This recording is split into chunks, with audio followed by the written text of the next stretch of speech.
Pero, si John the Baptist to. At ang kanyang ipiprepare ay yung mga tao. Anong alisin niya sa mga taong lubak-lubak tsaka bato-bato? Yung bato. At hindi. Ang ipiprepare niya is yung puso at saka isipan ng mga tao. Para pagdating ng Mesaya, naka-ready na sila na tanggapin siya. Hindi para dumating ang Mesaya ay okay na ang lahat. Hindi. Para yung mga tao, pagdating ng Mesaya, ay ready na sila. Ito pala yung Mesaya. Naka-prepare na yung puso nila. Di ba? Amen ba? Amen. Kaya ang tanong matagal nang wala si John the Baptist. Di ba? Meron pa bang John the Baptist ngayon? Wala na. Pero, yung gawain ni John the Baptist, pwedeng gawain mo. Ikaw ang magpre-prepare sa puso ng mga kakilala mo, kaibigan mo, pwedeng kabarkada o katrabaho. Ikaw maghahanda sa kanila, magpupundisyon sa kanilang puso at isipan para sa ipag-share sa ating Panginoon Jesus. Amen ba? I-share mo sa kanila ito. In what way? Sabi mo, Pastor, hiya ako Di ba? Hiya ka ba? Pastor, Pastor, hindi ko alam anong sasabihin ko. Hindi mo kailangan magsalita. Sa unang hakbak, sa una lang. Anong kailangan mo lang para ma-prepare sila? Ha? Ano na? Okay. Ito ba yata Yung buhay mo na nagbago, na nakikita nila, that's already one way na napiprepare yung puso ng ibang tao. Yung bang nakikita kanila na may iba yung galaw mo, iba yung pananalita mo. Diba? Yung bang tipong nag-usap lang kayo, mamaya ang dami lumalabas sa bibig niya na. Diba? Bigla-bigla may lumalabas na parang pagkain niya tayo, puto kotsita, yung parang diba? Maya't-maya may lumalabas, pero sa'yo hindi naririnig yon. Sana. Mapapansin nila yon. Sabi mo, ba't parang, parang may kakaiba sa'yo? Brad, parang may kakaiba sa'yo. Ang narinig mo, yun na yung simula. Simula na yun. So, doon pa lang, yung nakikita ka pa lang nila, yung pananabik mo, pananalita mo, mga kilos mo, yung mga activities na ginagawa mo. Ang sipag mo ng mga aral, sabi na, ano bang sikreto mo? Ang Panginoon. So, tumutulong sa akin. Diba? Doon pa lang, hindi mo man napapansin, pero doon pa lang na kukondisyon na yung puso ng ibang tao, yung kanilang isipan. Okay ba ito? Sabi nila. Until na, siyempre, kukonfirm nila yun, lalapitan kayo. Magtatanong. So, dapat ready ka rin doon. Huwag mong sabihin, magsisi ka. Huwag ka nang kagad. Si John the Baptist yun. Talagang matapang si John the Baptist. Okay? Of course, kakaibiganin nila yan. Doon na nagsisimula yung actually sa discipleship group nyo, di ba? Tinuturuan na kayo ng gano'n. Okay? So, tandaan natin, bagaman wala na si John the Baptist, pwedeng ikaw iyon. At nawa ay maging kayo yun. Upang sa ganun ay mas marami pa tayong mailalapit sa ating Panginoon. So, merong tatlong bagay na ginawa ni John the Baptist para i-prepare ang puso ng mga tao sa pagdating ng ating Panginoon. At una nga yan yung kanyang mensahe na magsisi, mag-repent. Sa atin, kay John the Baptist, sinabi magsisi na kayo for the kingdom of God is at hand. Sa atin, yung simple na one verse na gospel, yung simple na for the wages of sin is death, yung verse na yon, memorize nyo pa ba yan? Dapat, huwag nyo kakalimutan. Kasi yun lang, yung simple na verse lang yun, pwede nyo nang ibahagi. Kung ano, para ang tao ay ma-encourage natin na siya ay magsisi at tumalito sa kasalanan. Yun na lang, doon sa one verse na yun. One verse ang tawag natin doon.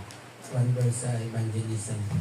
Doon ay magandang halimbawa na para magampanan natin yung role ni John the Baptist to preach repentance sa mga tao. Now, si John the Baptist daw ay ang kanyang kasuotan, nagsusot siya ng damit na yari sa balahibo ng kamelyo. Sino nang nakakita na? At ng isang pamikis na balat dito. So, yung kanyang damit, isang buong damit na ganyan, hindi siya katulad ng mga t-shirt. So, susod mong ganyan doon, pero may pamikis siyang leather belt. Of course, nakasandalyas. Tapos ang kanyang pagkain ay mga balang at pulot ukyutan. Sa tingin nyo yung leather na kamelyo, komportable pa siya? O yun ay damit na karapat-dapat sa mga ngaral o sa mga pari? Hindi, di ba? Hindi. Actually, ang damit mo, kung makikita mo si John the Baptist, baston na lang ko lang mapagkakamalan mo ng ermitanyo.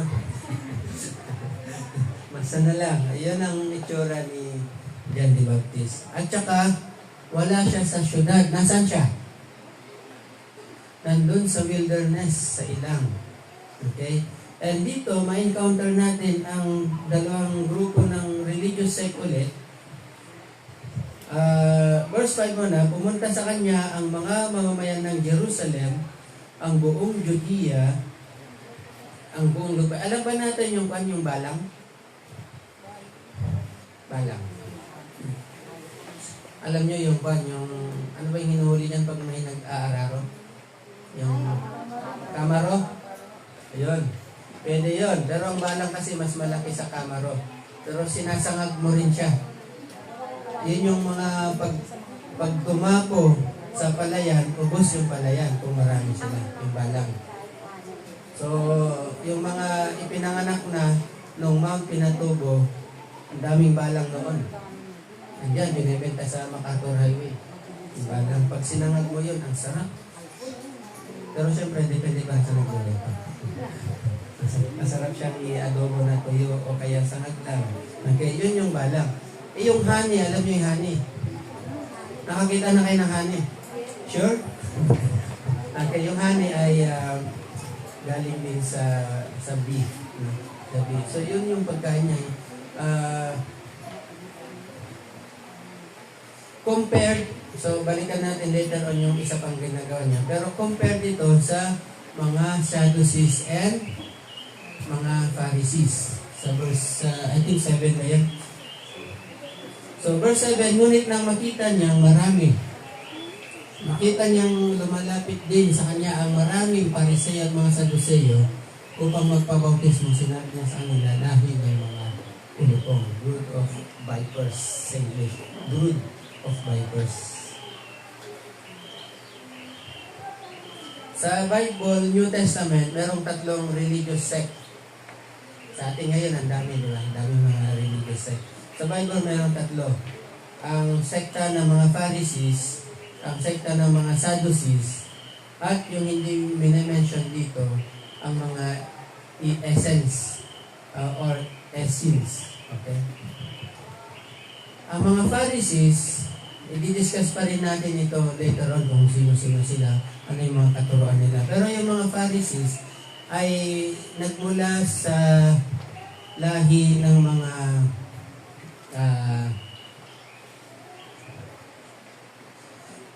ano yung meaning ng Pharisees kasi? Yung meaning ng Pharisees ay separated ones. Yan ang ibig sabihin ng Pharisee. So, meaning sila ay inihihiwalay nila ang kanilang sarili sa maraming tao. Bakit? Kasi sa tingin nila, mas holy sila kaysa sa iba. Yung word na holier than thou. So, mas holy kami, mas banal kami. Actually, kung narinig nyo na yung parable of the yung Good Samaritan, di ba yung binugbog na tao, darating yung Pharisees, iniwasan niya gano'n.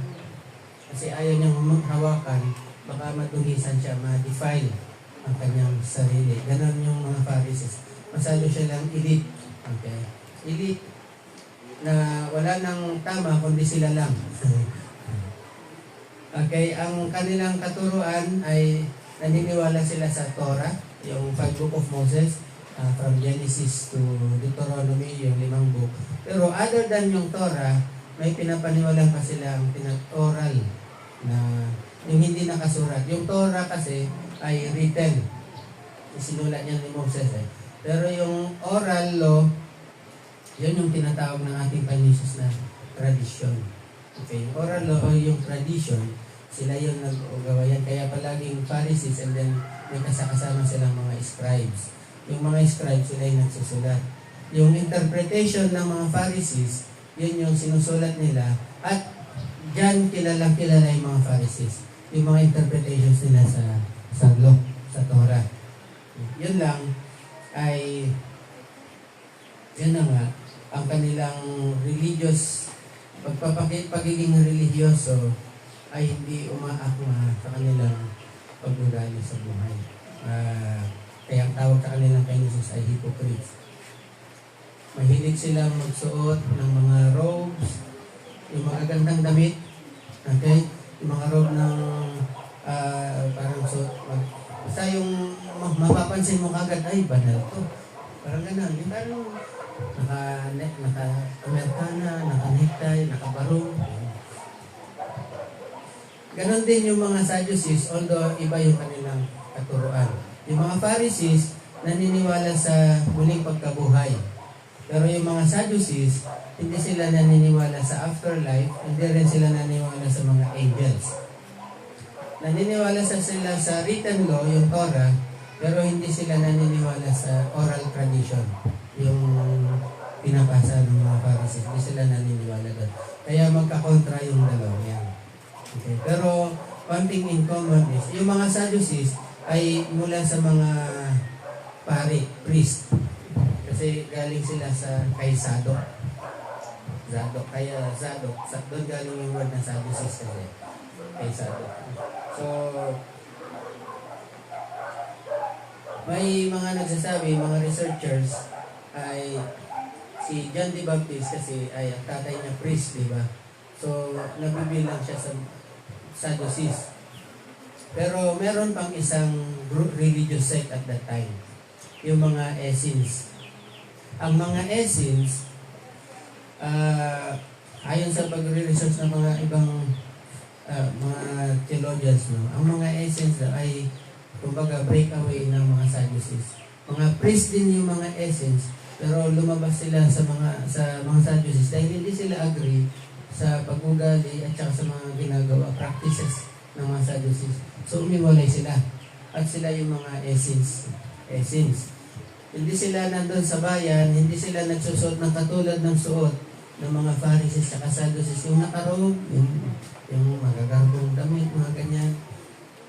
Actually, yung mga Sadducees at Pharisees pa, pag may mga gathering, pinupunta nila kagad na upuan, yung mga prominent na seats. Kung saan nakaupo si Mayor, kung saan nandun si Vice Mayor, doon kagad, doon siya upo kagad. Bakit? Nandun yung mga kilalang tao eh. So, doon din sa upo. Yan yung mga Sadducees. Pero yung mga Essenes na wala sila sa syudad, na pumunta sila sa mga kabundukan, sa ilang. Ang tawag yan sa kanila ay mga monks, monghe. Parang monghe sa ating panahon ngayon. Yung nakaseparate sila sa kabihasnan.